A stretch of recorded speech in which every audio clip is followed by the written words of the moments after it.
The alliance between Russia and Iran is not a marriage of shared ideological destiny.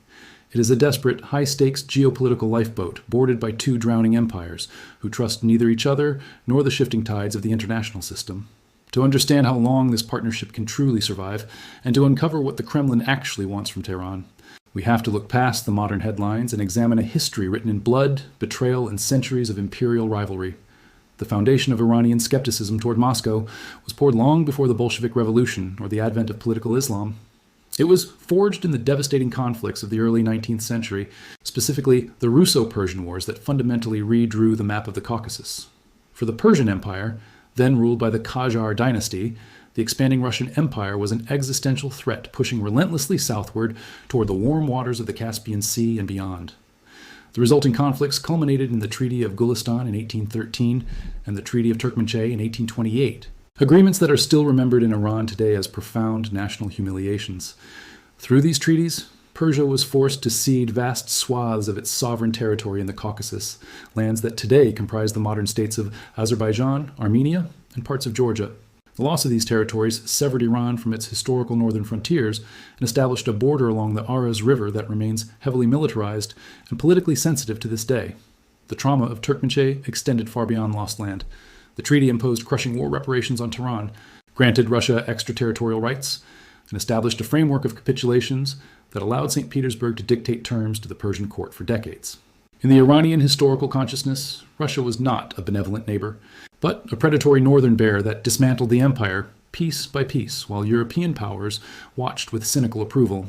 This deep-seated historical memory creates a persistent undercurrent of suspicion in Tehran, a psychological barrier that no amount of modern diplomatic rhetoric can entirely erase. Iranian strategists are acutely aware that the last time Russia possessed unchecked imperial ambition in the region, Iran paid the price with its territory and its sovereignty. As the 19th century gave way to the 20th, the Russian Empire collapsed, only to be replaced by a Soviet Union that proved equally adept at interfering in Iranian affairs. During the constitutional revolution in Iran in the early 1900s, Russian forces actively intervened to prop up the autocratic Qajar monarchy, shelling the Iranian parliament in an attempt to crush democratic aspirations that threatened imperial interests. The suspicion deepened dramatically during the Second World War. Despite Iran's declared neutrality, the Soviet Union and the British Empire launched a joint invasion of the country in 1941 to secure the Persian Corridor, a vital supply line for Lend-Lease materiel heading to the Eastern Front. The Anglo-Soviet invasion forced the abdication of Reza Shah and subjected the Iranian population to severe wartime hardships, including widespread famine and economic collapse, while foreign powers treated the nation as a mere logistical highway.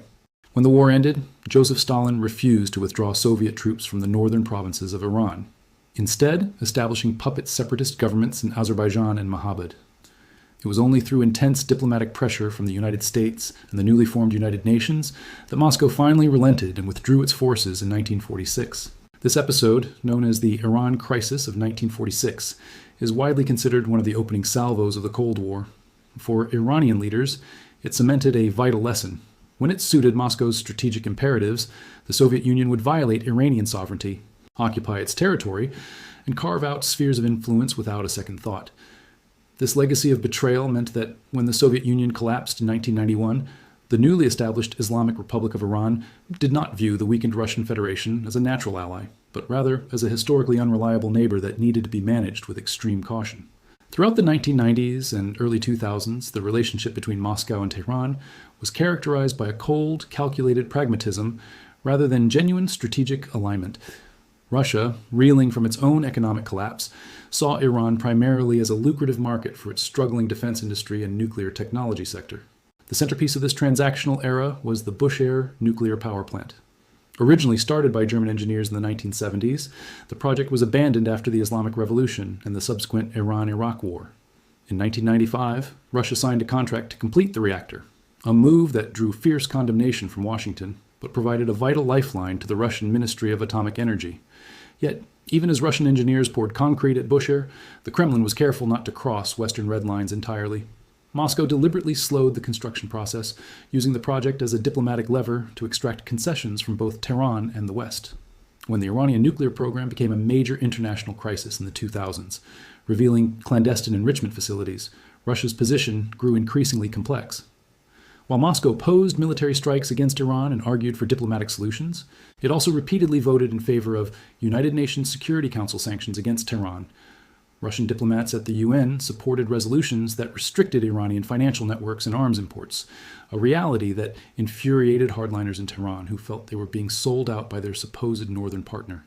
The Kremlin's logic was driven by a desire to maintain its status as a responsible global power and to prevent a nuclear-armed Iran on its southern border, which would destabilize the Caucasus and potentially spark a regional arms race. Thus, during this period, Russia played the role of a frustrating but indispensable middleman, offering Iran enough technological support to keep its program alive, while simultaneously participating in the international architecture designed to contain it. This frustration reached a boiling point in 2010 when then-Russian President Dmitry Medvedev signed a decree canceling the delivery of the highly advanced S-300 air defense missile system to Iran, complying with UN Security Council Resolution 1929. For Tehran, this was viewed as a profound betrayal. Iran had paid hundreds of millions of dollars for the system, which was deemed critical for defending its nuclear facilities against potential Israeli or American airstrikes.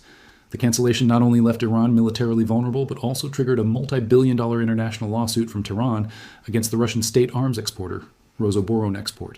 The diplomatic chill that followed lasted for years, reinforcing the Iranian belief that Moscow would always ultimately capitulate to Western pressure when its own broader geopolitical interests were on the line. It was a stark reminder that the Kremlin viewed Iran as a tactical pawn on a much larger chessboard, rather than a strategic partner worthy of unconditional support. The relationship remained frosty, defined by mutual utility but devoid of any real trust, until the chaotic unraveling of the Middle East forced the two nations back into each other's orbit. The dynamic shifted profoundly in 2015, driven by the chaotic unraveling of the Syrian civil war. By the late summer of that year, the government of Bashar al-Assad, a critical ally for both Moscow and Tehran, was on the verge of total collapse. Opposition forces were advancing rapidly, and the survival of the regime in Damascus hung by a thread. For Iran, the loss of Syria would be a catastrophic strategic defeat, severing the vital land bridge that connected Tehran to its premier proxy force, Hezbollah, in Lebanon. The Islamic Revolutionary Guard Corps, under the command of the legendary Qasem Soleimani, had already committed thousands of fighters and vast resources to the Syrian theater, but they were bogged down in a grueling war of attrition. Recognizing that ground forces alone could not save Assad, Soleimani traveled to Moscow in July 2015 to present a detailed map of the battlefield and a stark ultimatum to Vladimir Putin. The message was clear. Without Russian air power, the Allied front in Syria would disintegrate. Putin, who viewed the preservation of the Assad regime as essential to maintaining Russia's only Mediterranean naval base at Tartus and preventing the rise of extremist factions that could eventually infiltrate the Russian Caucasus, agreed to intervene. In September 2015, the Russian aerospace forces launched their first airstrikes in Syria, fundamentally altering the course of the war. This moment marked the birth of the modern Russia-Iran military alliance. For the first time, the tactical coordination between Russian air power and Iranian-backed ground militias became the decisive factor in the Middle East. The recapture of Aleppo in 2016 was a masterclass in this brutal synergy, with Russian bombers leveling opposition-held neighborhoods, while Iranian-led militias advanced through the rubble. Yet, even in the heat of this shared victory, deep structural frictions emerged. Iranian commanders often complained that Russian air support was unreliable, or that Moscow was more interested in negotiating political settlements with the opposition and regional powers than in securing total victory for Tehran's proxies. This was most evident in the creation of the Astana peace process in 2017, where Russia, Iran, and Turkey established de-escalation zones across Syria. And while Iran appreciated the diplomatic cover, Tehran was deeply uncomfortable with Russia bringing Turkey, a NATO member and a historical rival of the Syrian regime, to the negotiating table, effectively sidelining the United States, but also diluting Iranian influence over Syria's political future. Conversely, Russian military planners were frequently frustrated by the lack of discipline among the various Iranian-backed militias and the immense political cost of being associated with their sectarian tactics. The Syrian theater proved that while Russia and Iran could fight on the same side, their ultimate objectives remained misaligned. Moscow sought to be the indispensable power broker, capable of talking to all sides, while Iran sought to permanently embed its ideological and military infrastructure into the Levant. They were allies of necessity, bound together by the survival of one man in Damascus, but their strategic visions for the post-war Middle East remained fundamentally incompatible.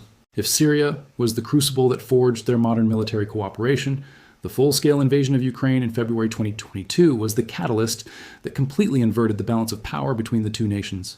When Russian forces marched toward Kiev, the Kremlin anticipated a swift and decisive victory. Instead, they encountered fierce resistance, logistical nightmares, and a devastating shortage of precision-guided munitions and unmanned aerial vehicles.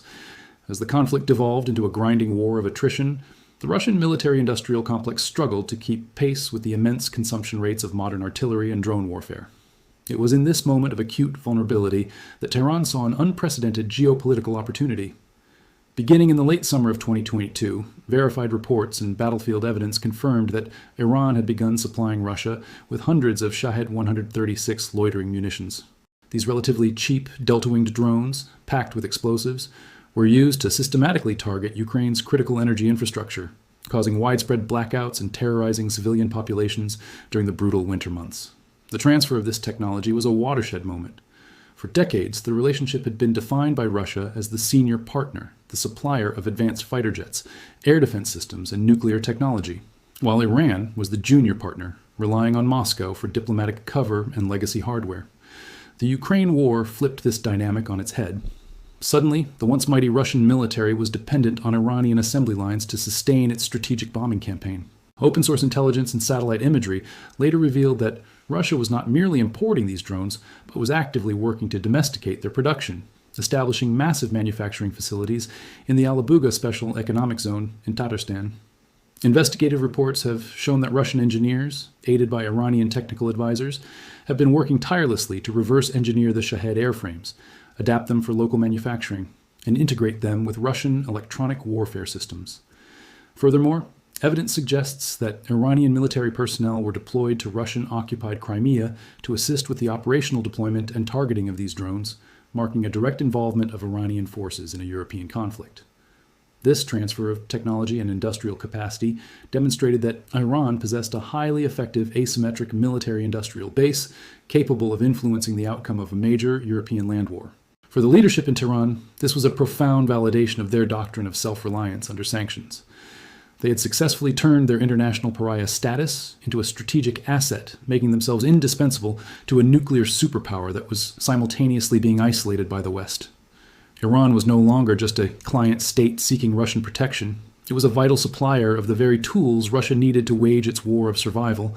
The influx of Iranian drones did not come for free, and the currency of exchange has fundamentally reshaped the military capabilities of the Islamic Republic. Western intelligence agencies and independent defense analysts have tracked a reciprocal flow of advanced Russian hardware heading south across the Caspian Sea. In exchange for the mass-produced Shaheds, Moscow has reportedly provided Tehran with advanced Su-35 multi-role fighter jets, Yak-130 combat trainers, and, most critically, components and technical data related to advanced air defense systems and attack helicopters. The delivery of the Su-35 Flanker E is particularly significant. For years, Iran's Air Force had been forced to rely on a museum fleet of aging American F-14 Tomcats and F-4 Phantoms, acquired before the 1979 revolution, alongside a few outdated Russian MiG-29s. The acquisition of modern Russian fighters dramatically enhances Iran's ability to project power and defend its nuclear facilities against potential preemptive strikes. Furthermore, there is strong evidence suggesting deep cooperation in the realm of electronic warfare, satellite navigation, and cyber capabilities, areas where Russia possesses immense expertise born of its confrontation with NATO. Beyond hardware, the most valuable commodity Russia provides Iran is diplomatic and strategic cover at the highest levels of global governance. As the West has attempted to tighten the noose of sanctions and isolate Tehran over its human rights record and its nuclear advancements, Russia has consistently used its veto power and diplomatic weight to shield Iran from international censure. The Kremlin has effectively blocked efforts to snap back UN sanctions and has actively worked to integrate Iran into non-Western multilateral organizations, heavily sponsoring Tehran's full membership in the Shanghai Cooperation Organization and its recent entry into the BRICS economic bloc. This integration is crucial for Iran's long-term strategy to dilute the impact of Western economic hegemony. Yet, this transactional exchange raises a profound and largely unanswered question about the Kremlin's ultimate calculus. Is Russia deliberately arming Iran to create a permanent, heavily fortified thorn in the side of the United States and its regional allies? Or is Moscow simply liquidating its advanced military assets to survive the immediate crisis in Ukraine, with little regard for the long-term strategic consequences in the Middle East? While the military dimension of the alliance dominates the headlines, The economic reality of the Russia-Iran partnership is fraught with intense competition and structural bottlenecks that threaten to undermine their political solidarity. Both nations are heavily sanctioned petrostates, and both have been systematically cut off from the global, swift financial system and Western energy markets. Consequently, they are forced to rely on a complex clandestine network of intermediaries, shell companies, and a massive shadow fleet of aging oil tankers to export their crude. The problem, however, is that they are competing for the exact same primary buyer, China. Independent commodity tracking data from organizations like Reuters and KPLR shows that both Russian and Iranian crude oil flows heavily into Chinese independent refineries, often referred to as teapots. Because both countries are selling sanctioned oil, they must offer steep discounts to entice buyers willing to risk secondary sanctions. This creates a brutal race to the bottom, where Moscow and Tehran are forced to undercut each other, severely limiting the revenue they desperately need to fund their respective wars and domestic economies. Iranian officials have privately and occasionally publicly expressed frustration that Russia's massive influx of discounted Urals crude into the Asian market has cannibalized Iran's traditional market share, forcing Tehran to offer even deeper discounts. They are essentially two isolated resource economies trying to trade oil for oil, a structural weakness that prevents the deep economic integration required to sustain a long-term alliance. This economic friction is further complicated by the complex geopolitics surrounding the development of Iran's Chabahar port and the broader international north-south transport corridor. Promoted for over 2 decades as a vital alternative to the Suez Canal and a way to bypass Western-controlled maritime choke points, the INSTC is designed to connect Russia to India via Iran's ports on the Persian Gulf. However, the project is plagued by missing railway links, bureaucratic nightmares, and a severe lack of investment. While Russia has recently injected capital to complete the Rasht-Astara railway link inside Iran, the reality of moving high volumes of commercial goods through this corridor is hindered by incompatible logistics and shallow ports. More importantly, the development of Chabahar port has been heavily backed by India, which seeks to use the facility to bypass Pakistan and access landlocked Afghanistan and Central Asia. Russia wants to utilize Chabahar as the southern terminus for its INSTC, but Moscow must carefully navigate India's deep strategic mistrust of Iran, as well as New Delhi's growing security ties with the United States and Israel. The Kremlin is hesitant to fully commit to Iranian infrastructure projects if it risks alienating India, a crucial economic partner and a vital counterbalance to Chinese influence in Asia. Thus, the grand vision of a seamless Eurasian trade network linking Moscow, Tehran, and New Delhi remains largely a paper tiger, constrained by the conflicting geopolitical interests of the very nations required to make it work. Nowhere is the fragility of the Russia-Iran alliance more visible than in the volatile geopolitics of the South Caucasus, specifically regarding the border between Armenia and Azerbaijan. For centuries, Russia has positioned itself as the undisputed security guarantor and imperial hegemon of the Caucasus, maintaining military bases in Armenia and acting as the primary mediator in the frozen conflicts of the post-Soviet space. Iran, sharing a long and porous border with both Azerbaijan and Armenia, views the Caucasus as its immediate northern frontier and a vital buffer zone. The recent resurgence of the conflict between Azerbaijan and Armenia over the Nagorno-Karabakh region exposed a severe fault line between Moscow and Tehran. When Azerbaijan, heavily armed with advanced Turkish and Israeli drones, launched decisive military offensives that effectively dismantled the Armenian-held territories, Russia's response was notably tepid. Despite leading the Collective Security Treaty Organization, a military alliance that includes Armenia, the Kremlin declined to intervene, largely because Moscow was bogged down in Ukraine and needed to maintain good relations with Baku and its patron, Turkey. This perceived Russian abandonment of Armenia sent shockwaves through Tehran. For Iran, the prospect of a unified Azerbaijan, backed by Turkey and Israel, establishing a direct land connection to Nakhchivan through the southern Armenian province of Shunik, often referred to as the Zangezur corridor, is an absolute strategic red line. Tehran fears that such a corridor would effectively sever Iran's direct land bridge to Armenia and Europe, cutting off a vital geopolitical and economic lifeline, while simultaneously bringing a hostile Turkic-Israeli alliance directly to the Iranian border. Iran has conducted massive military exercises on the Aras River and explicitly warned that it will not tolerate any changes to the internationally recognized borders of the region, implying the use of force if necessary. The fact that Russia has quietly acquiesced to Azerbaijani advances and seems willing to tolerate the Zangezur corridor in exchange for Turkish and Azerbaijani neutrality regarding Ukraine highlights a profound divergence in strategic priorities. Moscow is willing to sacrifice Iran's core security interests in the Caucasus to secure its flank in Eastern Europe. a calculation that breeds deep resentment and mistrust within the Iranian security establishment. This divergence in priorities brings us to the most critical and potentially explosive variable in the Russia-Iran equation, the state of Israel. For the past 2 decades, the Kremlin has executed a masterful, albeit increasingly difficult, balancing act in the Middle East. Russia maintains robust diplomatic, economic, and even security ties with Israel, home to a massive population of Russian-speaking expatriates.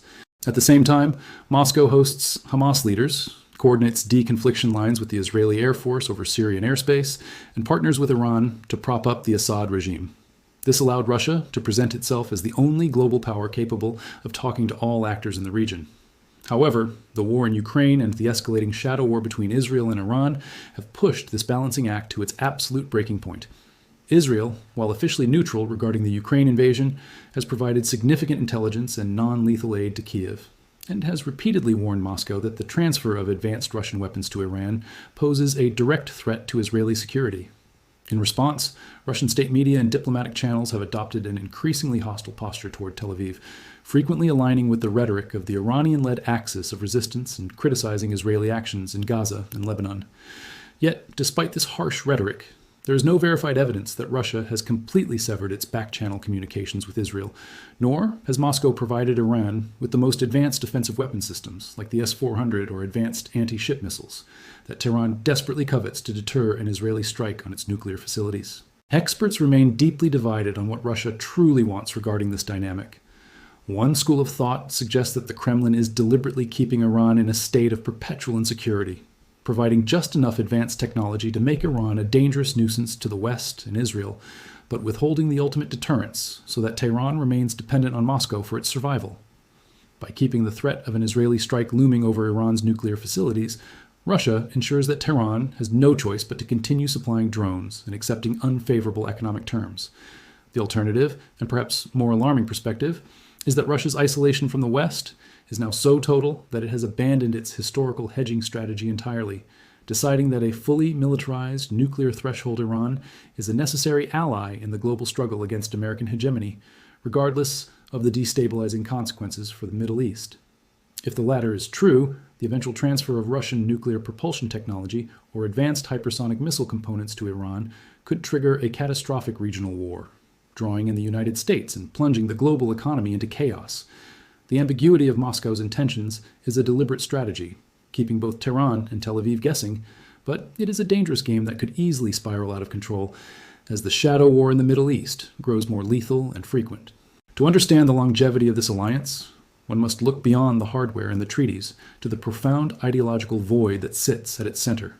Historically, the most durable international alliances are forged in the fires of shared values, cultural affinity, or a mutual vision for the future of the global order. The relationship between Russia and Iran possesses none of these binding agents. The Russian Federation, under Vladimir Putin, is a deeply conservative, nationalist, and increasingly imperial power that views the world through the lens of great power competition and spheres of influence. The Islamic Republic of Iran is a theocratic revolutionary state whose foundational ideology is rooted in political Islam, anti-imperialism, and the eventual export of its religious revolution. The Kremlin has no interest in Iran's theological ambitions, and Tehran views Russian secular nationalism with profound suspicion. They are united solely by a shared adversary, the United States and the Western-led liberal international order.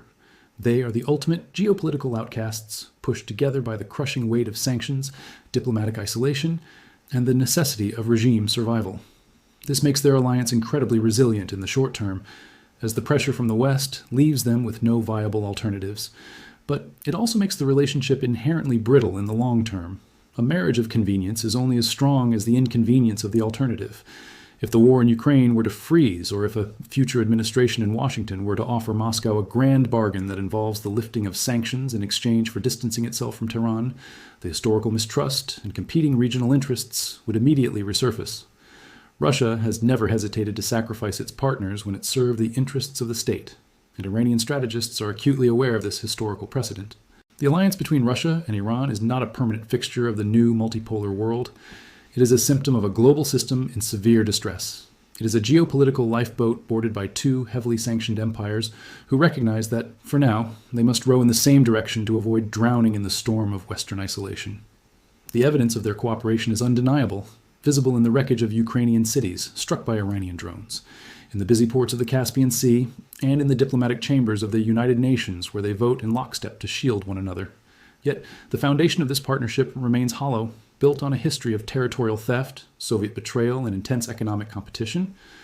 Russia wants a capable, compliant partner that can absorb Western attention and project asymmetric power in the Middle East, without ever becoming strong enough to challenge Russian dominance in the Caucasus or Central Asia. Iran wants the advanced military hardware and diplomatic shielding necessary to ensure the survival of the regime and the realization of its regional hegemony, fully aware that Moscow is a deeply unreliable guarantor. As long as the pressure from the West remains absolute, this uneasy, transactional marriage will endure, reshaping the battlefields of Eastern Europe and the Levant. But history dictates that when the external pressure finally eases, or when the transactional math no longer favors both sides, the ghosts of the Treaty of Turkmenchay and the Anglo-Soviet invasion will awaken, reminding both Moscow and Tehran that in the brutal calculus of geopolitics, there are no permanent friends, only permanent interests.